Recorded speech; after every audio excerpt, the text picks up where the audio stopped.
Movie में हमें 19th century का टाइम दिखाया जाता है और एक अमीर फैमिली को दिखाया जाता है। इस अमीर फैमिली में एक बहुत ही प्यारी सी लेडी रहती है जिसका नाम है यूजीनी। फैमिली में इसकी सबसे ज्यादा इसके भाई के साथ बनती है और वही है जो इसको जानता है कि इसके अंदर स्पेशल किस्म की एबिलिटीज है। ये मरे हुए लोगों से बात कर सकती है। वो जानता था कि ये उनके दर्द को समझती है। जब भी ये मरे हुए लोगों से कम्युनिकेट करती थी तो ये लंबे लंबे सांस लेती थी। सामने वाला देखकर इसको ऐसा समझता था जैसे कि ये कोई पागल है। जैसे जैसे ये बड़ी हो रही थी इसको मरे हुए लोगों के मैसेजेस मिला करते थे। एक दिन जब ये अपनी ग्रैंड माँ को सुलाने के लिए आई थी, इसकी ग्रैंड माँ इससे पूछती है क्या तुम अपनी फ्रेंड के फ्यूनरल पर गई थी? तो ये नॉर्मल लोगों की तरह जवाब नहीं देती और कहती है कि हाँ मैं अपनी दोस्त के फ्यूनरल पर गई थी। वो कहती है कि मुझे वहाँ पर बहुत सारे लोगों से बात करने का मौका मिला। दरअसल ये यहाँ पर मरे हुए लोगों के बारे में बात कर रही थी। इसकी ग्रैंड माँ को भी इसके इस बिहेवियर की आदत हो गई थी। इस वजह से वो इसके बिहेवियर से अक्सर परेशान रहा करती थी। इसकी ग्रैंड माँ इसको कोई भी जवाब नहीं देती। यूजीनी अपने भाई के साथ मार्केट में जा रही थी क्योंकि इसको अकेले जाना अलाउ नहीं था।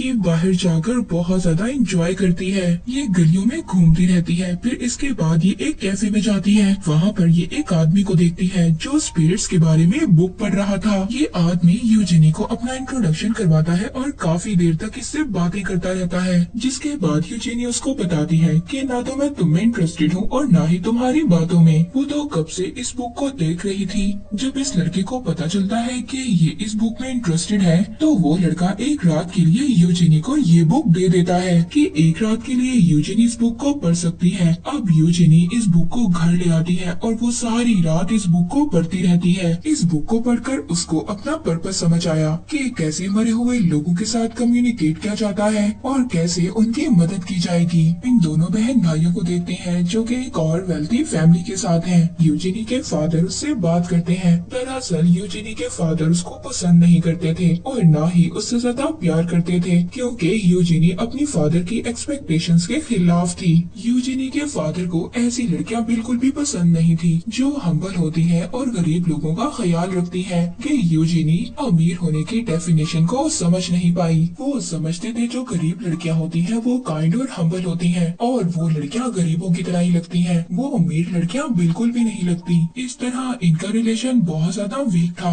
एक दिन जब वो अपनी ग्रैंड माँ के बालों में ब्रश कर रही थी, ये उसकी रोजाना की रूटीन थी। तभी अचानक से एक डेथ सोल उससे बात करने की कोशिश करती है। यानी कि कोई मरा हुआ इंसान उससे बात करने की कोशिश कर रहा था। ये एकदम से अपनी ग्रैंड माँ की केयर को छोड़ देती है। तब से जाकर ड्रॉर में बहुत सारी चीजें निकालती है और यहाँ तक कि उसको एक नेकलेस मिलता है। ये नेकलेस देखकर उसकी ग्रैंड माँ बहुत ज्यादा हैरान हो जाती है क्योंकि ये नेकलेस उनके हस्बैंड ने उनको बहुत सालों पहले गिफ्ट किया था, जो कि ग्रैंड माँ को लगता था कि चोरी हो गया है क्योंकि इतने सालों से ये नेकलेस मिल नहीं रहा था। तो यूजीनी की ग्रैंड मदर उससे पूछती है कि ये नेकलेस यहाँ पर है, इसके बारे में तुम्हें किसने बताया? तभी हम देखते हैं कि यूजीनी की कंडीशन ठीक नहीं है। यूजीनी बताती है कि अभी अभी ग्रैंड पा ने मुझसे बात की है। उन्होंने मुझे बताया था कि ये नेकलेस कहाँ पर है। अगली सुबह यूजीनी की मदर उसको उठाने आती है और कहती है कि यूजीनी उठ जाओ, तुम्हारे फादर तुम्हें स्टोर लेकर जा रही है। ये सुनकर यूजीनी बहुत ज्यादा खुश होती है क्योंकि उसके फादर कभी भी उसको ऐसे स्टोर लेकर नहीं गए थे और इसके फादर ने तो इसको अकेले बाहर जाना भी अलाउ नहीं किया था। तभी ये रास्ते में अपने फादर और अपने भाई के बिहेवियर को नोटिस नहीं करती, जो कि बहुत ज्यादा अजीब था। जिस व्हीकल पर यूजीनी को लेकर जा रहे थे तभी वो देखती है कि इसकी फादर की सीट के नीचे बहुत सारा सामान था और ये समझ गई थी कि कुछ न कुछ तो गलत होने वाला है। ये अपने भाई से पूछती है कि मुझे कहाँ पर लेकर जा रहे हो। तभी ये विंडो से बाहर देखती है एक औरत खड़ी थी जो इसको बहुत ही अजीब तरीके से घूर रही थी। ये देखकर बहुत ज्यादा डर जाती है। तभी हम देखते हैं दो लोग इसको घसीट कर लेकर जा रहे थे।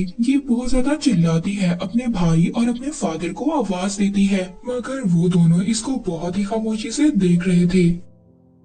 फिर यूजीनी को अंदर ले जाया जाता है। तभी हम यूजीनी के भाई को देखते हैं जिसको वॉमिट हो रही थी। वो बहुत ज्यादा डरा हुआ था क्योंकि वो काफी ज्यादा शर्मिंदा था कि वो अपनी बहन को ऐसी जगह पर लेकर आया है, ये लोग उसके साथ क्या करेंगे। तभी हम यूजीनी को देखते हैं, उसको अंदर लाया जाता है और उसको एग्जामिन किया जाता है। तभी वो चिल्ला चिल्ला कर सबसे कह रही थी कि मैं पागल नहीं हूँ, जैसे कि इसकी जिंदगी का तो एक ही मकसद था, इसने प्रूव करना था कि वो पागल नहीं है। अब यूजीनी को एक रूम में ले जाया जाता है। वहाँ पर बहुत सारी लेडीज थी जो पागल थी और कुछ लेडीज वहाँ पर ऐसी थी जो यूजीनी की तरह थी, वो पागल नहीं थी। उनको टॉर्चर कर कर पागल कर कर यहाँ पर रखा गया था। यहाँ पर एक और लेडी थी जो बिल्कुल यूजीन की तरह थी, वो यूजीनी की हेल्प भी करती है उसको यहाँ पर सेटल होने में। तभी हम देखते हैं कि यूजीनी की फ्रेंड को ट्रीटमेंट के लिए बुलाया जाता है। उसको बहुत सारे मेल डॉक्टर्स बुलाते हैं। ये देखती है कि वो उसको एक पेशेंट की तरह ट्रीट नहीं कर रहे थे बल्कि एक ऑब्जेक्ट की तरह ट्रीट कर रहे थे।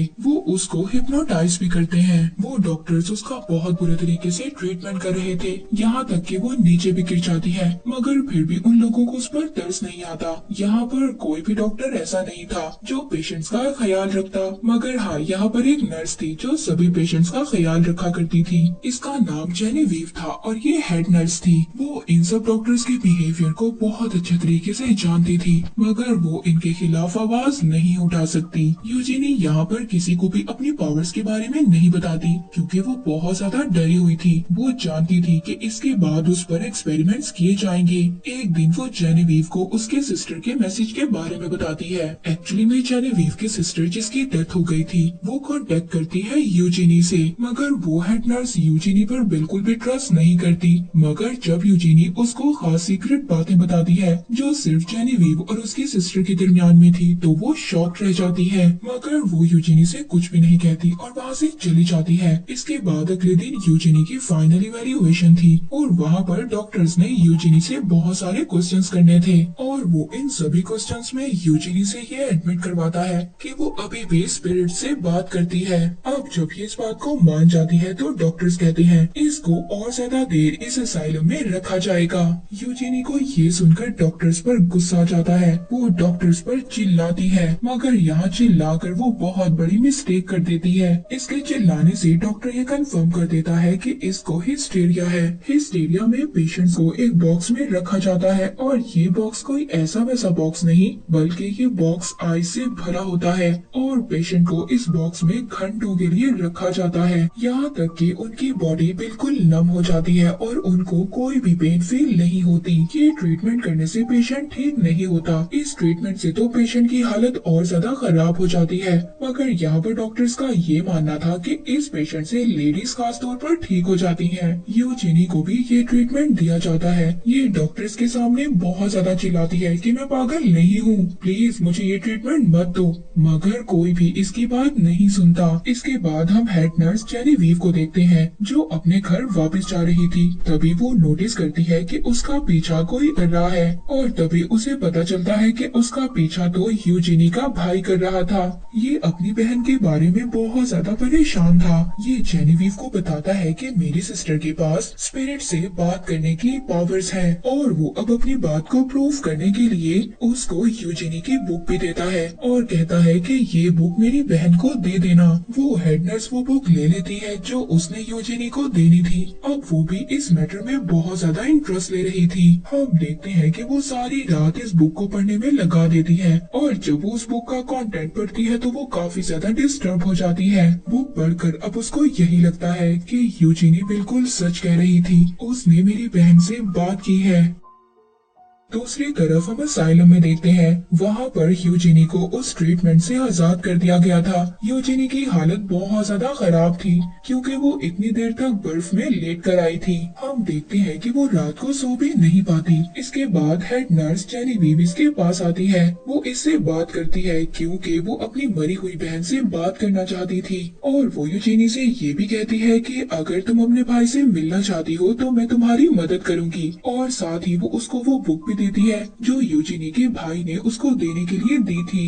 यूजिनी कहती है कि सिर्फ वो अपने भाई से मिलना नहीं चाहती बल्कि यहाँ से निकलना चाहती है। उसका तो गोल ही यही है, यहाँ से निकलना, मुकम्मल आजादी चाहती है। जेनेविव उसको कहती है कि ये तो इम्पॉसिबल है, मगर हाँ मैं कोशिश जरूर करूंगी जो मैं कर सकती हूँ। यूजिनी बहुत ज्यादा कोशिश करती है मगर फिर भी वो उसकी सिस्टर से कम्युनिकेट नहीं कर पाती। तभी हम देखते हैं कि यूजिनी की हालत बहुत ज्यादा खराब हो रही थी। यूजिनी कहती है कि तुम्हारे फादर बहुत बड़े रिस्क में है। जेनेविव जल्दी से भागकर अपने घर जाती है। जब वो घर जाकर देखती है तो वो टेबल पर एक पड़ा हुआ नैपकिन देखती है जिस पर के खून लगा हुआ था। तभी ये अपने फादर को देखती है जो बेहोश होने वाले थे, मगर इसने टाइम पर जाकर उनको रेस्क्यू कर लिया था। अब इसी तरह असाइलम में टाइम गुजरता रहता है और 1 महीने का टाइम गुजर चुका होता है। यूजिनी को रोज आइस टब में डाला जाता था और वो इस तकलीफ से रोजाना गुजरती थी। वहाँ पर जितनी भी लेडीज थी, किसी भी लेडी के साथ सही सलूक नहीं किया जाता था। एक दिन यूजिनी देखती है कि एक पेशेंट की हालत बहुत ज्यादा खराब हो जाती है सिर्फ ओवरडोज की वजह से और साथ ही डॉक्टर की गलत प्रैक्टिसेस की वजह से। ये देखकर यूजिनी को बहुत ज्यादा गुस्सा आ जाता है। यूजिनी अपने आप को कंट्रोल नहीं कर पाती और वो गुस्से से कहती है कि इन सब पेशेंट्स की हालत के जिम्मेदार सिर्फ आप लोग हो। यूजिनी के इतने ज्यादा चिल्लाने की वजह से इसको आइसोलेशन के लिए भेज दिया जाता है। यूजिनी को ऐसे रूम में भेजा जाता है जहाँ पर लाइट भी नहीं थी। वहाँ पर एक विंडो थी जिसको बंद किया गया था। ये जो नर्स यूजिनी को इस रूम में ला रही थी, ये नर्स विंडो को कभी कभी खोल देती थी मगर अब ये ऐसा बिल्कुल भी नहीं करती और यूजिनी को अब बिल्कुल भी रोशनी देखने की इजाजत नहीं थी। ये नर्स बहुत ज्यादा सख्त थी, ये सब पेशेंट्स को खिलौना समझती थी। यूजिनी इस रूम में बहुत सारे स्पिरिट से बातें करती है जो यहाँ पर रहा करती थी और यहीं पर रहते रहते उनकी डेथ हो गई। ये सब चीजें यूजिनी को बहुत ज्यादा डराती थी। ये बार बार उसी नर्स को आवाज दे रही थी जो इसको यहाँ पर लेकर आई थी, मगर इस नर्स को कोई भी फर्क नहीं पड़ता था। यूजिनी जिसको स्पिरिट्स का बहुत ज्यादा शोर सुनाई देता था और वो इस शोर की वजह से खाना भी नहीं खा पाती थी। एक दिन जब वही नर्स इसके रूम में आती है, इसको बहुत ज्यादा डांटती है मगर यूजिनी उसकी कोई भी बात का जवाब नहीं देती और खामोशी से बैठी रहती है और वो यूजिनी के सामने बहुत ही मजेदार खाना खुद खा जाती है। ये देखकर अब यूजिनी बोल पड़ती है, तुम्हारी मदर को देख सकती हूँ। यूजिनी कहती है कि मैं तुम्हारी मदर से बात की है, वो यही इसी रूम में मरी थी। तो वो नर्स कहती है कि हाँ तुम बिल्कुल ठीक कह रही हो, मैंने ही अपनी मदर को इस रूम में मारा था। और फिर यूजिनी उस नर्स के बच्चों का टॉपिक निकालती है, कहती है कि तुम्हारे बच्चों को तुम्हारी मदर ने मारा था। ये सुनकर अब वो नर्स वहाँ पर रो रही थी, पर तभी वो यूजिन का गला पकड़ लेती है और कहती है कि आइंदा के बाद मेरे सामने मेरे बच्चों का नाम मत लेना। और फिर ये नर्स यहाँ से चली जाती है। अब जैसे ही ये नर्स यहाँ से जा रही थी, इसके साथ एक लड़की टकराती है और वो चुपके से इससे चाबियां ले लेती है और ये लड़की ये केस जाकर हेड नर्स जेनेविव को दे देती है। एक्चुअली में ये सारा प्लान जेनेविव का था कि वो केस को उस नर्स से चोरी करवाएगी। वो यूजिनी के डोर के पास जाती है और यूजिनी से बात करती है। यूजिनी अब उस हेड नर्स को उसकी सिस्टर की सभी बातें बताती है। जेनेविव जब ये सब बातें सुनती है तो वो बहुत ज्यादा शॉक्ड हो जाती है और फिर यूजिन का शुक्रिया अदा करती है कि उसने कैसे उसकी बहन की सब बातें उस तक पहुंचाई और अब वो ये प्रॉमिस करती है कि वो यूजिन को यहाँ से निकालेगी। अब ये नर्स जाकर डॉक्टर से कहती है कि यूजिनी की हालत काफी ज्यादा ठीक हो गई है और अब उसको आइसोलेशन से बाहर निकाल लेना चाहिए। डॉक्टर को यहाँ पर हेड नर्स पर शक तो हो रहा था मगर फिर भी वो अलाउ कर देते हैं कि यूजिनी को कॉमन वार्ड में शिफ्ट कर दिया जाए। यूजिनी को अब उस डार्क रूम से बाहर निकाल दिया गया था। यूजिनी इतने दिन के बाद बाहर आई थी। वो बाहर की हवा देखती है, रोशनी देखती है तो बहुत ज्यादा खुश हो जाती है। तभी वो वहाँ पर अपनी उसी फ्रेंड को देखती है जो कि अब व्हील चेयर पर थी।